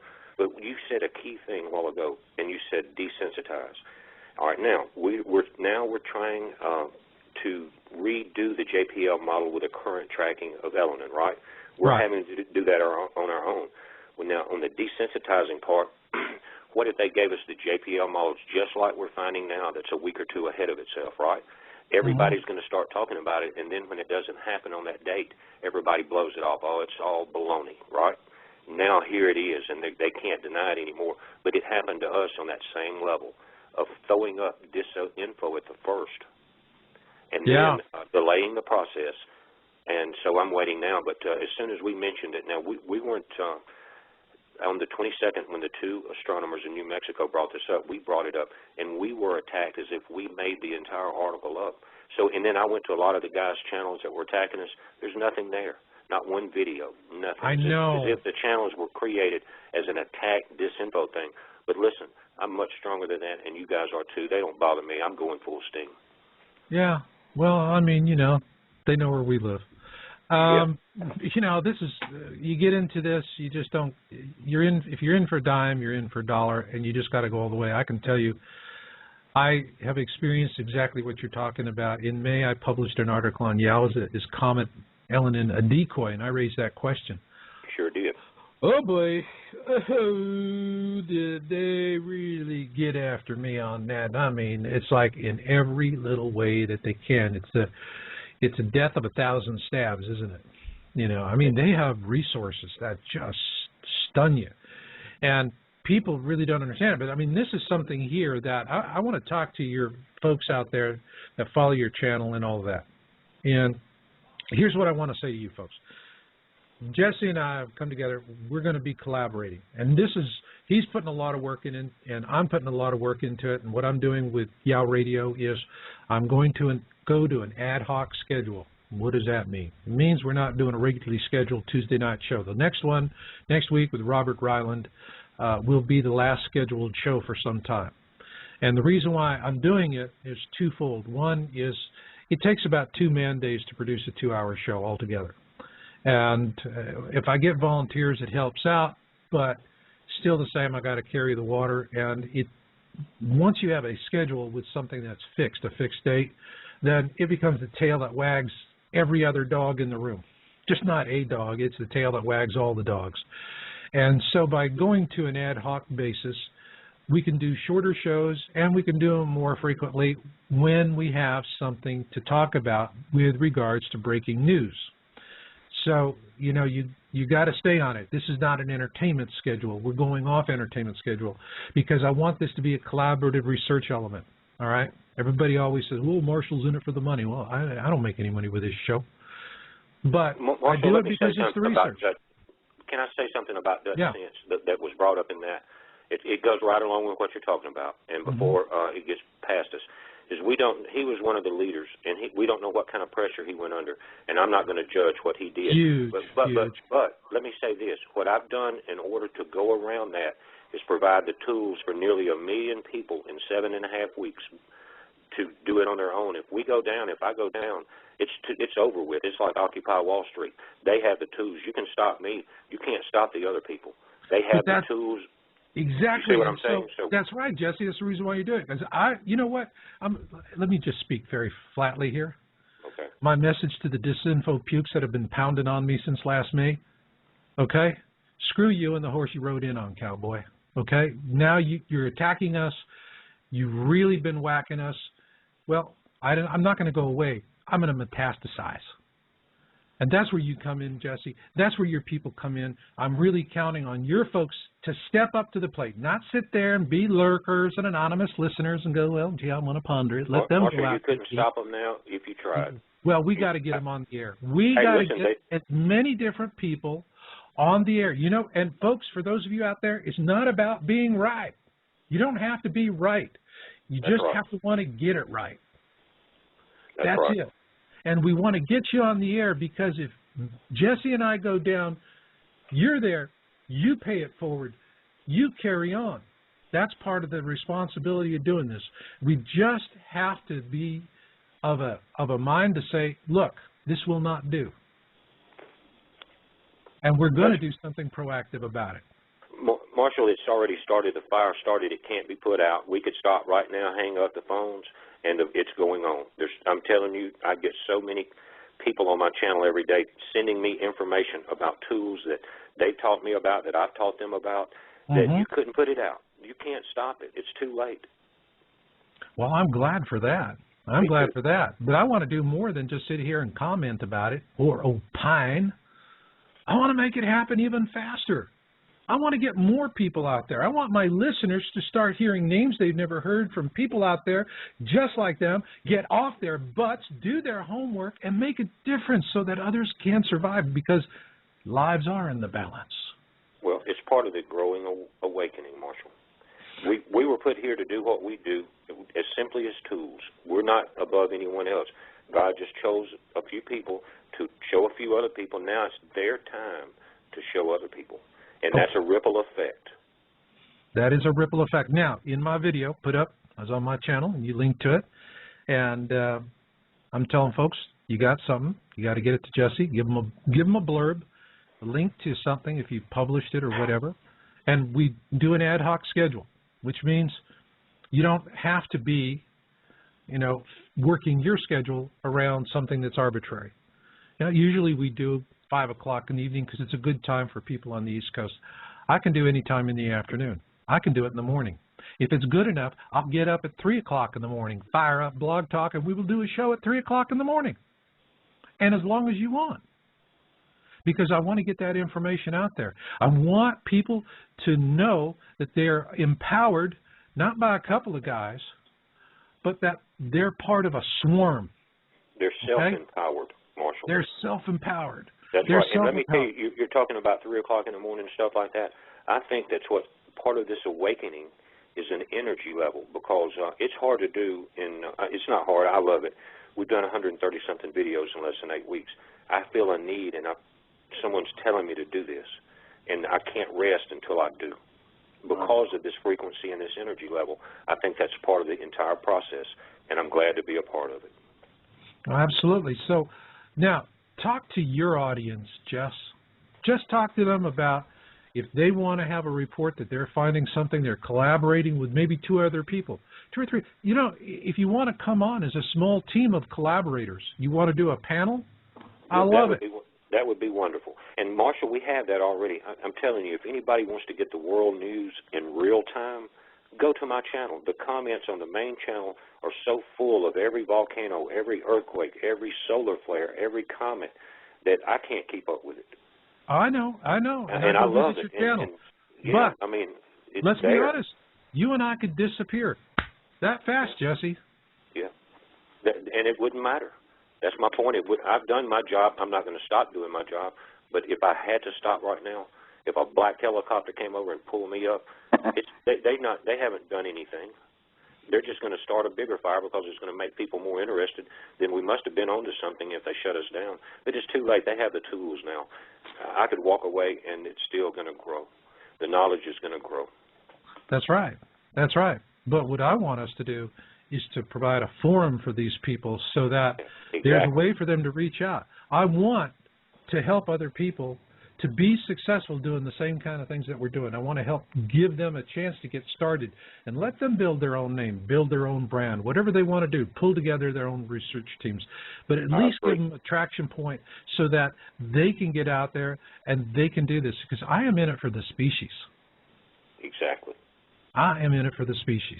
And as long as I know I am keeping faith with that mission, you know, if I fall in my tracks, so be it. I fall in my tracks. But I know that when I do, it's not going to be for a lack of trying, and it won't be because I turned my back on the mission. So now, talk to the people and walk them through the process of contacting you and do it. I'll tell you what, Larry, you're here, right? Yeah. Okay. Larry, I want you to be the guinea pig. Okay. You up to that? Sure. He says with a little bit of hesitation in his voice. No problem. Neither one of us are sure what you're getting us into here now. I know. It's kind of like a blind date with Freddy Krueger. Yeah, really. You got me worried now. Okay. But we now, might need let's get some callers in to save us, Larry, please. Somebody call in quick. I'm worried now. Hey, where's the Disinfil pukes when we need them? Yeah, really. Somebody call in and cuss me out. I'll feel better. Okay, we can arrange that. But anyway, here's what I want you to do. I mean, because while you're doing this, we've got 15 minutes left in the show. I got 3 people that I need to screen, okay? Give me about 5 minutes while I'm doing it, guys, because I'm going to jump in the screening room. I want to catch some of these calls. And while we're doing it, Larry, I want you to come up with a harebrainedest idea you could actually cook up right now. Understand? That's what you got to do. Is you got to get dangerous. Oh, that's it. There you go. Be dangerous. Okay, Larry, I'm waiting. Hit me. Okay. To come up with the most harebrained scheme I can imagine? I'm glad he asked you first. Well, it's funny he should say that, because I always thought this was kind of harebrained, and then I just happened to be, as a hobby, I practice hypnosis, and I work a lot with like my own and other people's subconscious, and it's opened up a whole Pandora's box of information. And but one of the things, Jesse, and you're probably familiar with this too, that I kind of stumbled across was, it's like you can go into somebody's past and you can predict the future, but sometimes the future is harder to predict and it's more fuzzy and it's more changeable. The past seems to be set. Now, maybe you know where I'm headed with this, but one of my heroes in one of the books, one of my authors is Greg Braden and the Hopi people and their prayer traditions. And I got into this with Marshall on this Hopi Blue Star video. I got back into the Hopi thing, and I was like, wow, this is, it's pretty amazing, how these people were so enlightened. But anyway, when they talked about how the Hopi prayed, the Hopi didn't do a petitionary prayer the way I was taught to as a Baptist when I was growing up, where, oh God, please, help me pass this test. Oh God, please, cure my cancer. Oh God, please, take care of my son at war.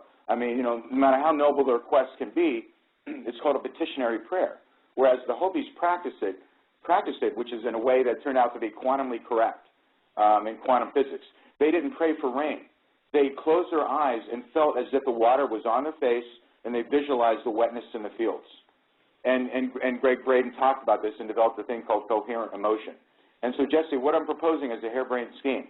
What Greg Braden said and what the Maharishi Mahesh Yogi in Iowa demonstrated with his followers when they did a group TM, that do you think, Jesse, that a lot of the dire events in the future can be averted with a focusing and a collective consciousness raising of a certain number of people on this planet? And if so, how would you do that? Well, you're talking about, I guess, what I would call visual realization, where you almost project your thought into, and so that it becomes, you're so strongly projected that it becomes that. Yes. But here's our, I can't help go back to this. It's going to happen the way it's going to happen. No matter what we think, there's a plan higher than our knowledge. Now, as we become awakened, Larry, we will become aware of that plan. But no matter what, we can improve ourselves, and we can improve the way that we treat other people and improve the world around us that way and care about other people. But as far as the events unfolding in our universe and what's going to happen, there's not a damn thing we can do about it except be prepared mentally, physically, and spiritually.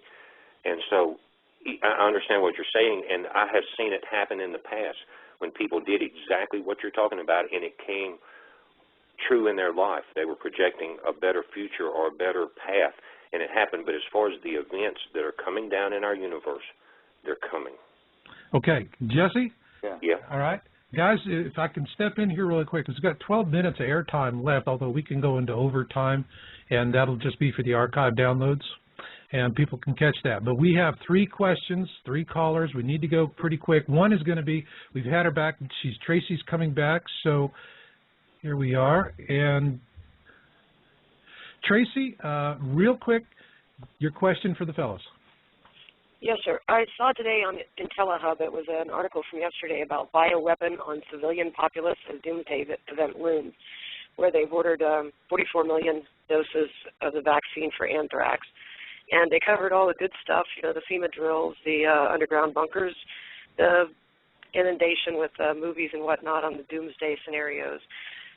Even Representative Brad Sherman on martial law, the FEMA warning that went out to folks. Have you all heard anything about how these things play in with this? Because, you know, when you go and click on these things to research them, because you just don't take somebody's word for it, they mention, say, taking a look at Operation Garden Plot. Well, I can tell you, you don't want to click on that link. After about 5 tries today, it shuts down your computer, it freezes everything up, and then you start getting Skype calls from somebody wanting to tell you, you know, you're having some kind of dangerous virus or this, that, or the other. Just instant inundation, which is the same thing we experienced, my aunt and I, right after I talked to you. Both of our computers went down as far as your show was, and we couldn't get back on for several minutes. So if you've covered this kind of thing, please forgive me. But there's another lady out there having trouble listening to your show. It seems like you're almost targeted when you want to discuss something that doesn't need to be discussed, apparently. But do y'all know anything about these kinds of government involvement in these things? As you noticed with my earlier question, it's the same kind of ideas. They seem to know something. And, you know, we're all out here trying to figure out which fire is closest to our bum and how do we avoid it. And there's so many things coming from different ways. Do you have any input on that kind of stuff for us so that we know where to look? Okay. Larry, what have you heard about it? Oh, Marshall, I would just say that sounds so familiar.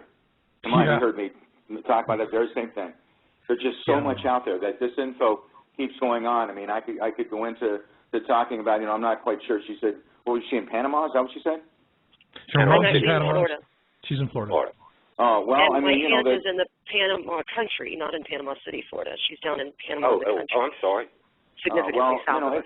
It may sound kind of crazy, but I've even had talks with Marshall about this, is that, you know, we can document things, and if they're going to happen or not, would it really change what you do? No, and that's the thing, is my husband is one of those that I just want to live, and if I'm going to get blown away, just so be it. It took me, I've been married to him for 12 years. For the last 6 years, I've been trying to get him to store up a little bit of food and water for hurricane events. This last year, suddenly watching our progression of research, he has gone from that attitude into one of, we need to be prepared. Now I have crates of food that are crated up and ready to go. My sheds have been cleaned out. My truck is ready to go. From a man who didn't want to hear about this stuff not very long ago and still really doesn't. And doesn't really, you know, his constant thing is oh, when is it going to end? I'm hearing about the world ends, and then another date goes by and nothing happens. Okay, and he look didn't what's get alarmed happened. until September 29th when everybody ran for the hills, including the president, and he went, the truck was packed that night. So look what's happening. What the that means, consciousness of your husband is raising. That's exactly Right. It's the consciousness is raising. Tracy, thank you so much. I'm going to have to let you go because we've got to really get through. We've got 2 other folks that are patiently waiting in the queue. But I'm going to answer this question to you directly. NBC News said the president is in Denver tonight. No, that was back on October, or no. No, there's another meeting going on. He's there tonight? Tonight. It was on the NBC News here I didn't know At 6 o'clock, yeah. Some type of meeting going on in Denver. That's right. Sure is. Well, I'm going to say, all right, Tracy, everybody, go, if you haven't seen the movie 2012, you go see it. The first time you watch it, forget the brain candy about the world blowing up and all that, because that's nonsense. Well, that's Hollywood science. But Emmerich, and I had to go back and see it a couple of times before I got it, Emmerich really lays out how governments, the elites, and the wealthy are going to make sure that you don't know jack until the day you're dying. And then you're not even going to know where the heck it's coming from. That's what they want. This is about a nice big eugenics deal. The more people that don't see it coming, the more people that you don't have to feed after the disaster. It's just as simple as that. You know, so you have to decide what you want to do. But yeah, people are coming in to awareness. I'm talking to more folks right now that are having family members doing this. And what I'm going to tell you is don't force awareness on people. You're going to get their backs up, and it's going to be worse. Just let them know that you know the information, and you don't do anything until they come to you with questions, and then just answer the questions. If they come to you and they ask a question and you go, oh, great, I can vomit 2 years of research on their head today and be really cool. No, you're going to have the same thing. You're going to switch them off. You got to be very, very quiet. You got to listen and answer just the questions directly, and then you can steer them in a way of preparation planning. Now let me come to, we've got, I believe, Tina here that's coming in, and hello, caller. You're on the air. Hi, Marshall. Holly. Hi, Marshall. Yep. You're Hi, on the air. and Jesse. My question is, what does Jesse see coming in? Is he thinking along the lines of a brown dwarf? And also you, Marshall, what are you thinking right now after all this research that you've done? And do you, either one of you, are you thinking that Richard Hoagland is right on with his 19.5 calculations that it's a spaceship, Elinin? Thank Marshall, you. Go ahead, Marshall. On Hoagland, I don't know much about him. I saw the imagery, and he had to use Photoshop to create it. It's like whatever. I mean, with Hoagland, I've seen him do trial balloons in the past. I can remember when Hoagland had one of the best Planet X pages on the internet, and then one day, poof, he just pulled it, okay? So you never know when he's going to redact or he's going to come out with something.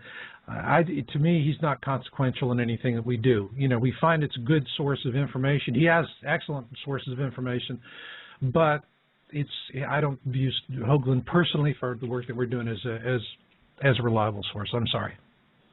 Now, Marshall, I do think that we're possibly dealing with a binary twin star.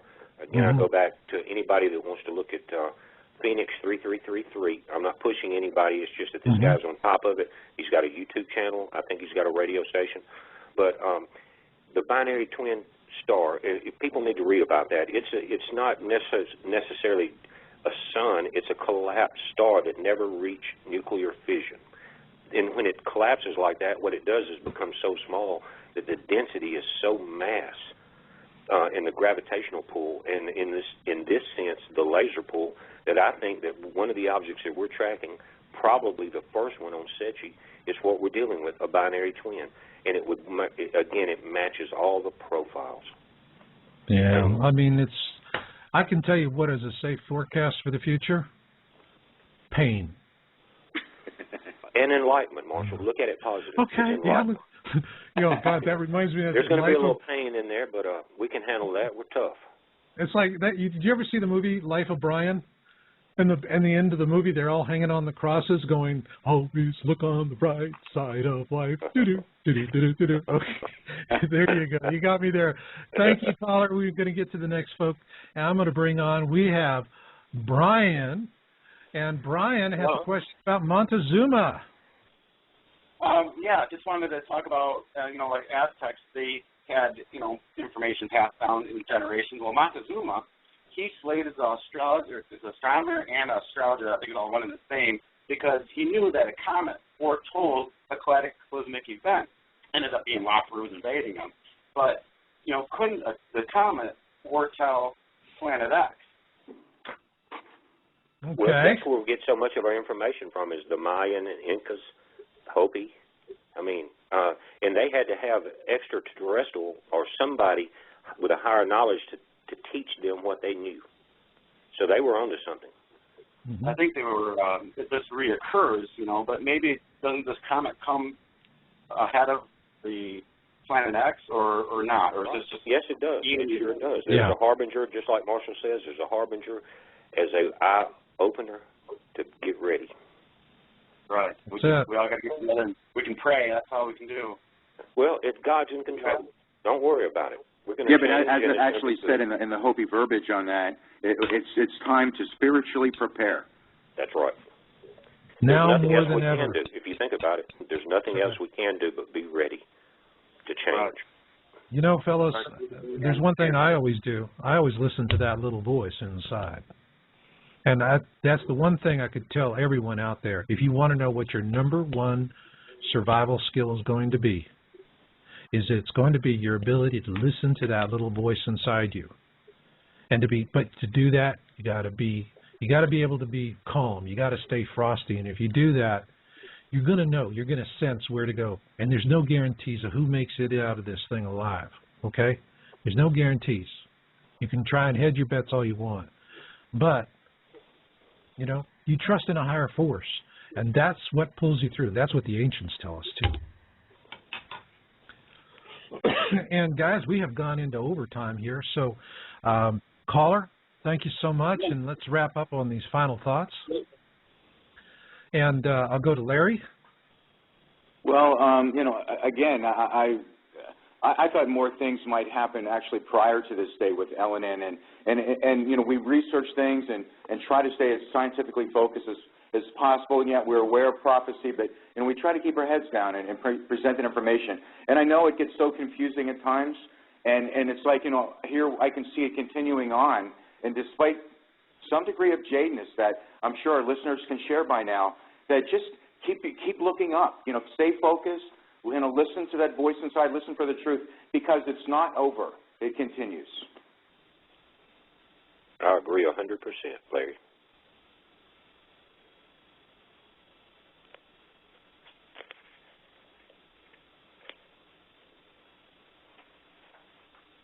Marshall?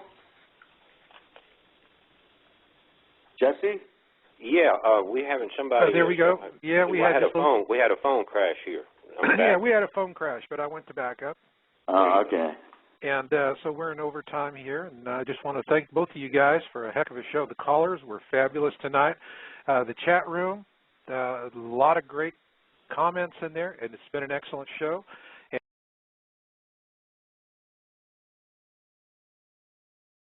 Larry, and first off, Comet Elinin, upshot real quick. What do you see in Jesse, and then I'll go to you, Larry. Well, we did a video yesterday, Marshall, about the update. We had started tracking. What was strange about it is after the show last weekend on the 18th, some of our YouTubers immediately noticed the object coming in on our stereo A images from SETI with the naval satellite. Right. So we did an update. We have been updating it since the 18th. So in New Mexico, we had two astrologers on the 22nd decide to break out their telescopes, and they did 2-day imaging from the 22nd and the 23rd there. Jesse, is that astrologers or astronomers? Excuse me, Marshall. It's been a long day. It's astronomers. Excuse me. Thank you for. That's how you pronounce it. Look, keep me straightened out. Things are happening so fast. Yeah, exactly. Two astronomers. Now, and what they did was they did 2 days of snapshots so they could compare movement. And that's how you do it. You have to compile the images and look at the change in motion with a star field behind you. And what they did was detect a gas cloud, and they put it up on Space Weather. We put a video up about it, and they showed the movement of the gas cloud. It had the blue halo in it, and it was tracking with the JPL model. And so they determined that it was the remnants of Elinin. And so, but now the object we're tracking on stereo on the A satellite actually has it's not just a gas cloud, it has a interior solid mass. And what they did today was come back with those same images in the infrared spectrum, Marshall, and it was showing that the gas cloud was short on one end and fat on the other, just like the wingtip of a plane, like you would see. In other words, it was tapering back from one end. So it's detecting there is an object there. And so we're tracking, keeping that updated, and it's right there. You can go and look at it for yourself. All right. All right. And Larry Prescott of the Elinin research team. And Larry, I know you and Ed have really been busy with chit-chat and following on all this. What have you got?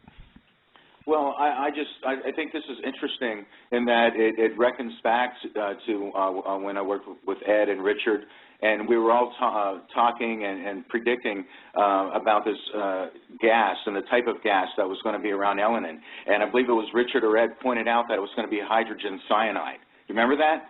Mm-hmm.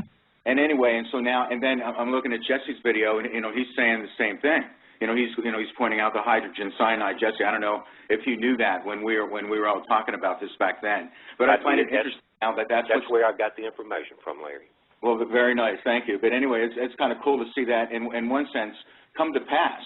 And now the other thing, it's kind of interesting to see if it happens, is what Jesse was referring to in the electrical nature of it. That how if it could illuminate, not necessarily a big explosion, but an illumination. And I'm just kind of curious if that might be a bright blue. But again, we'll see. But the most interesting thing I want to throw out real quick, guys, is that I just find it so interesting that on November 8th, that asteroid comes within, what, 200,000 miles of Earth, like within the moon orbit, and just kind of like no fanfare or whatever. YU-55? There's not much fanfare on any of it, Larry. If you don't go to YouTube, and those of you guys go to YouTube, there's no fanfare about it at all. And what you pointed out was it's 0.9 LD. The comet is. That's less than 1 lunar distance.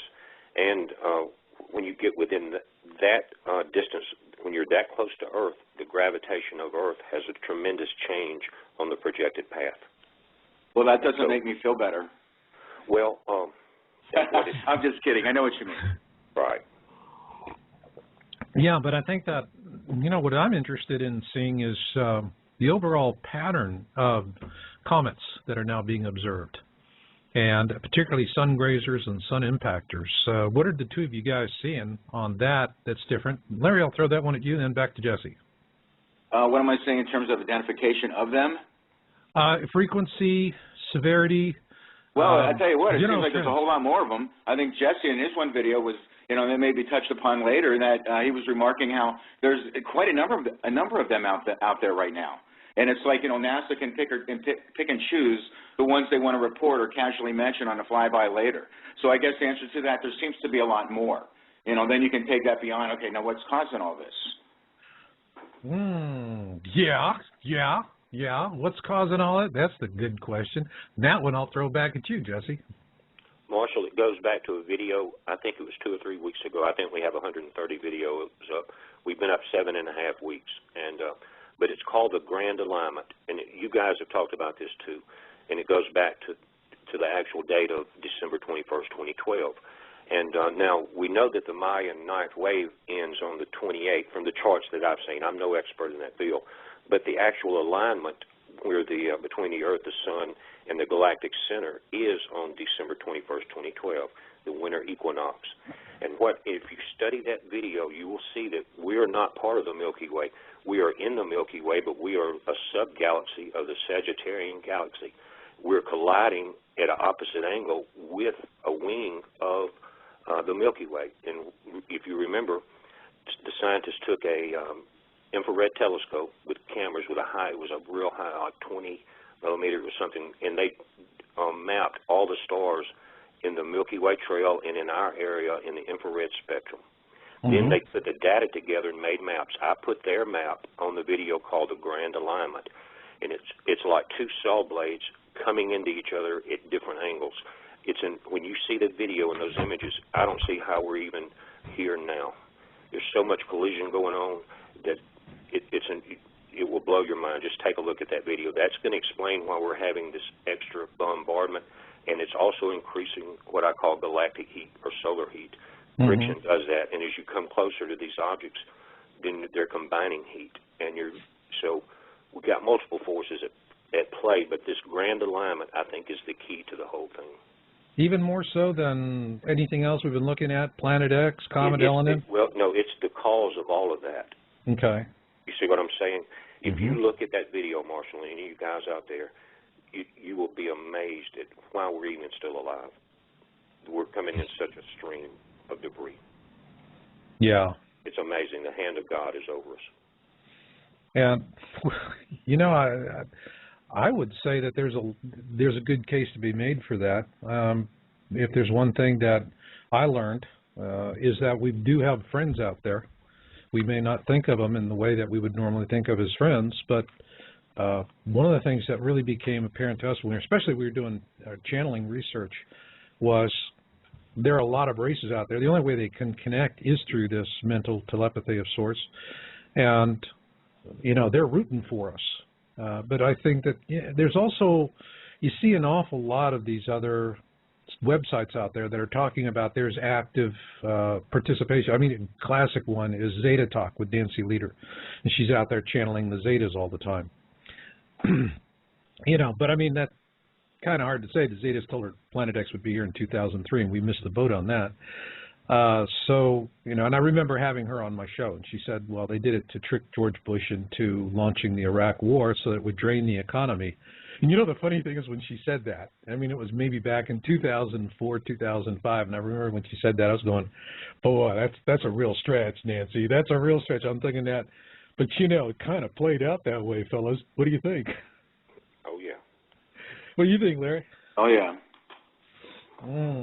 So, what is in terms of the Comet Elinin saga, all right, I mean, I saw, Jesse, you had on your YouTube channel, you did a video on we're going to be passing through the gas tail, and you were concerned about it because, I mean, it's a deadly toxic gas, but the question I have is there enough concentration to be a genuine concern? Well, Marshall, we don't know that. We don't know it. We just got that information a day and a half ago. I mean, they confirmed it, and so all we can do is speculate. Now, in the beginning, what they were talking about was with the blue glow as Elinin was incoming. That they can determine by the color the type of gas. And if you read back on blue and on the cyanide, that's what that comes from. Oh yeah, no, we documented that in our video, and I will say that, Jesse, that is a legitimate concern because when Halley's Comet passed through, I think it was 1910, that caused quite a lot of panic because it had only been a few decades that they had the ability to do that. All right, the spectrometry, and you know, so when they found out that Halley's Comet had hydrogen cyanide, I mean, people were panicking. They were buying the very most early versions of gas masks in those days, Comet pills. There were songs about I'm going to die when it comes, and people were having let's die with, you know, Halley's Comet songs. I mean, that's really cheerful. And so there is, you know, there was really genuine concern, but it passed by. There was no concern for us. Marshall, some of the things that are different now, if I can point them out, is that we have the largest hole in our upper atmosphere ever recorded, okay? The shields are down. That hole is larger than the continental United States. Last night, we had a solar blast that struck our atmosphere. On the Boulder K index registered, I think it was a 7 or maybe a 6.5, but it was a 1.5 higher than that when you looked at the final models. There were red auroras in Alabama and Mississippi. We've never seen them here before. Red indicates the strongest type. Normally you'll have your blue and green shades. Red is the strongest type of energy when it penetrates.